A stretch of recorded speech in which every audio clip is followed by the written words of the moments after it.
Salut, ça va? Il vous arrive souvent de vous demander qui vous êtes susceptible de rencontrer sur une appli de rencontre? Quels sont les différents types de profils que vous pouvez croiser? Est-ce qu'il y a des profils qui reviennent assez souvent? Et si oui, comment les reconnaître? Bienvenue sur le Rencard, l'émission qui vous aide à saisir votre chance. Moi c'est Clément, et aujourd'hui nous allons décoder les 4 pires profils que vous pouvez rencontrer sur une appli de dating, de rencontre. J'ai dit dating, parce que je parle anglais. Après les avoir décodés, vous pourrez les reconnaître assez facilement, et si vous vous trouvez dans une de ces catégories, on vous dira comment en sortir. Bah ouais, personne n'a envie de faire partie des 4 pires profils, non? Premier profil, le grand timide ou la grande timide, autrement appelé l'adepte du zéro effort. Voilà un des profils bien reconnaissables sur les applis. C'est le mec ou la fille gentille, mais un peu trop timide. C'est une personne exagérément introvertie, une personne qui se met très peu en valeur. Par exemple, la photo de profil ne met pas du tout cette personne à son avantage.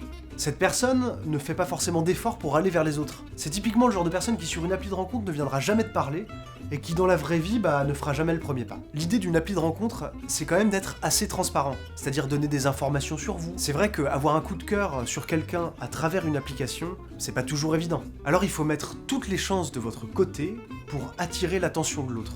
Très important, le seul point positif de ce profil... Ah si, voilà, si. Vous aurez l'occasion d'être chez vous, tranquille, pour regarder la 3ème saison de la Casa del Papel, sans être dérangé, en charentaise, les pieds sous la table. Vous serez tranquille.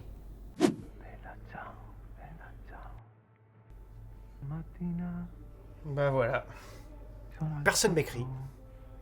Vous sentez que vous faites partie de cette catégorie de profil?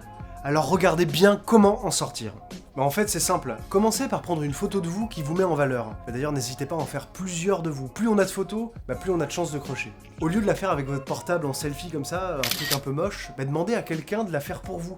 Quelqu'un qui s'y connaît, un ami que vous avez, qui sait faire des photos. Ensuite mettez des informations personnelles, pertinentes, vos centres d'intérêt, vos hobbies.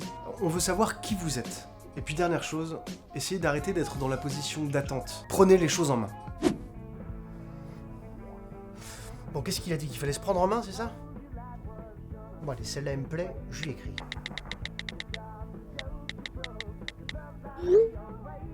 Ne tombez pas non plus dans le profil suivant. Le switcher, ou la switcheuse. Autrement appelé, le scroller, ou la scrolleuse. Mais vous avez vu, c'est pas terrible, quoi. C'est la personne qui like tout le monde, qui fait des hello à tout va, pour être sûr d'avoir un like ou quelque chose en retour. Et dans cette distribution et cette frénésie de like, le switcher, très généralement, en veut toujours plus. Et par effet de ricochet, se lasse très vite. C'est une personne qui passe très rapidement d'une discussion à une autre. L'application est considérée par le switcher comme un booster d'ego, et non comme un endroit de potentielle rencontre. Si vous avez l'impression de faire partie de cette catégorie, pas de panique, tout est encore possible. C'est le moment de prendre votre temps. Pour bien vous faire comprendre...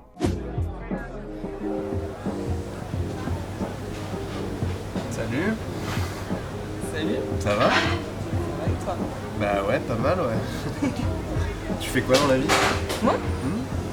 Je suis DA dans le BTP, Yes. mais j'écris à côté en fait, pièce de théâtre, sur une meuf qui est DA dans le BTP. En switchant, vous ne rencontrez personne. Vous privilégiez la quantité à la qualité. Si vous voulez découvrir une personnalité, c'est mieux d'être focus et concentré. Ça fait du bien de ne pas tout le temps être happé par quelque chose d'autre. Par l'idée qu'il y ait tout le temps quelque chose de mieux ailleurs. L'idée, c'est vraiment de prendre le temps lors de la première rencontre. C'est vrai que le premier encart, finalement, c'est jamais significatif. Celui ou celle avec qui vous avez bu un verre hier soir n'était peut-être pas si à l'aise. Et le crush a ses raisons, vu que c'est le premier encart. L'idée, c'est de ne pas être définitif. Je suis sûr que votre crush a beaucoup d'autres choses à vous raconter. 3ème profil, le relou, ou la relou. Aïe. Ce type de profil, vous les connaissez bien, hein. Rappelez-vous que Marion d'ailleurs a concocté une petite vidéo spécialement pour vous sur les relous. Le ou la relou, et c'est bien dommage, se rend rarement compte qu'il est dans cette catégorie.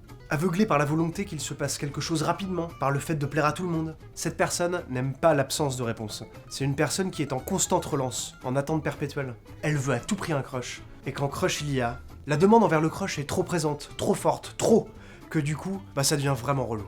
Si on devait faire une comparaison avec la vraie vie, c'est le dragueur ou la dragueuse bien lourdingue, celui qui te lâche plus de la soirée, alors même que tu lui as exprimé plusieurs fois un non. Salut. Bon écoute, je t'offre un verre et après on va danser. Non merci, c'est gentil. Quoi? Non merci, Bah un shot alors. Je suis au café donc merci, c'est gentil là. Ok. Oh dis donc, je t'offre un verre et après on va danser? Bah, au moins avec toi, tu vois, on peut parler. Excusez-moi, vous parlez à qui? Pardon? Vous parlez à qui? Ouais, c'est ça. Vous l'avez compris dans cet exemple, le relou, trop sûr de lui et de l'effet qu'il fait, ne prend même plus en compte la réalité. Voici le vrai inconvénient de ce profil. Peut-être finalement qu'on l'a tous été un jour. On a tous été maladroits parce qu'aveuglés par quelqu'un qui nous plaisait beaucoup. Ça sert à rien de forcer les relations humaines. Quand ça bloque, ça bloque. Si vous vous reconnaissez dans ce profil, alors efforcez-vous d'aller doucement, détendez-vous. Tout ne se joue pas dans la minute. Un peu de patience. Pensez à vous laisser désirer, sinon, vous risquez de faire fuir l'autre en fait. Après tout, on n'est pas tous compatibles. Mais en même temps, si c'était le cas, vous imaginez? Salut toi. Salut toi. Quatrième profil, le stalker ou la stalkeuse. Je vous le confesse, mais on est tous un peu stalker. Oui, toi aussi, qui me regarde derrière ta caméra. Et toi aussi, l'ingénieur son, juste à ma droite. Pourquoi? Parce qu'avec les réseaux sociaux et internet plus largement, on peut avoir énormément d'informations tout de suite, ou en tout cas des bribes d'informations. Et en fait, c'est pas une si bonne idée d'avoir des informations sur votre crush. Ça peut gâcher les choses. Et tout d'abord, le plaisir de la découverte. Oui, il va falloir faire semblant, quand vous serez en face de votre crush, d'être surpris sur des sujets que vous connaissez déjà en fait. En plus, faites attention, vous risquez d'orienter la conversation sur des sujets qui vont lui mettre la puce à l'oreille. Une expression des années 80. Désolé. Dans la vraie vie, c'est comme si vous jouiez au poker et que vous trichiez. Alors ok, vous allez gagner, mais est-ce que ça sera la bonne façon? Après, j'y suis allé 2-3 fois. Wow. À tes souhaits. Mais le rhume des foins, c'est une horreur. Non, je pense pas. Non, c'est la rhinite que tu t'es attrapée quand t'avais 18 ans et 2 mois. Tu sais, celle que quand t'étais animatrice de colo là dans le Jura.